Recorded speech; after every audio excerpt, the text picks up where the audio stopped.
अगर आपकी मेहनत एक ही रात में कोई चुरा ले जाए तो आप क्या करेंगे? हार मान लेंगे या किस्मत को बदल देंगे?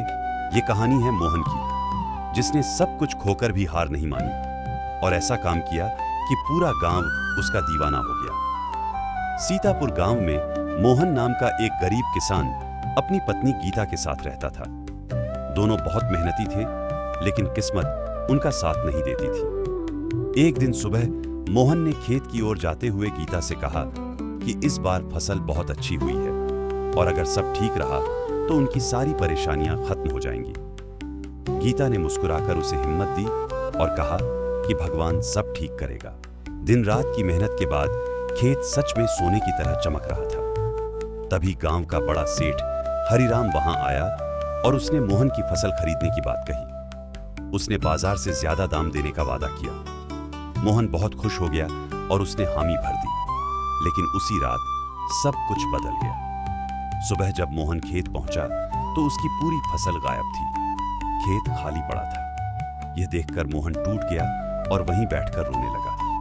गीता भी आ गई और दोनों समझ गए कि उनकी सारी मेहनत चोरी हो गई है। घर की हालत इतनी खराब हो गई कि खाने तक के पैसे नहीं बचे। 2 दिन तक दोनों ने मुश्किल से गुजारा किया। तभी गीता ने एक उम्मीद जगाई। उसने कहा कि वह बहुत अच्छा अचार बना सकती है, क्यों ना वे अचार बनाकर बेचे। पहले तो मोहन को शक हुआ, लेकिन फिर उसने कोशिश करने का फैसला किया। अगले दिन गीता ने आम और मिर्च का स्वादिष्ट अचार बनाया। मोहन उसे लेकर गांव में बेचने निकला। शुरू में किसी ने ध्यान नहीं दिया, लेकिन जब एक बूढ़ी औरत ने अचार चखा तो वह बहुत खुश हुई और उसने तुरंत खरीद लिया। धीरे धीरे और लोग भी अचार खरीदने लगे और देखते ही देखते पूरा अचार बिक गया। मोहन खुशी खुशी घर लौटा और गीता को बताया कि सब कुछ बिक गया है। कुछ ही दिनों में गीता का अचार पूरे गांव में मशहूर हो गया। मोहन ने एक छोटी सी दुकान खोल ली और उनका काम अच्छे से चलने लगा। लेकिन किस्मत ने एक बार फिर उनका इम्तिहान लिया।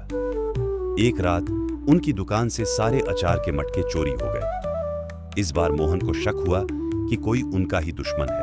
मोहन ने चोर को पकड़ने के लिए एक चाल चली। उसने मटकों के ऊपर लाल मिर्च पाउडर और कांटेदार जाल लगा दिया और खुद छुप कर बैठ गया। आधी रात को चोर आए और जैसे ही उन्होंने मटके उठाए, उनकी आंखों में मिर्च चली गई और वे दर्द से चिल्लाने लगे।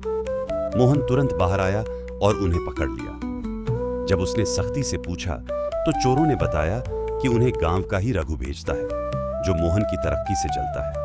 अगले दिन पंचायत बुलाई गई और रघु को सबके सामने लाया गया। मोहन ने उससे पूछा कि उसने ऐसा क्यों किया। रघु शर्मिंदा हो गया और उसने माना कि वह जलन में अंधा हो गया था। गांव वालों ने उसे सजा देने की बात की। मोहन ने कहा कि गलती करने वाले को सजा मिलनी चाहिए ताकि आगे कोई ऐसा ना करे। पंचायत ने रघु को सजा दी और उसे अपनी गलती का एहसास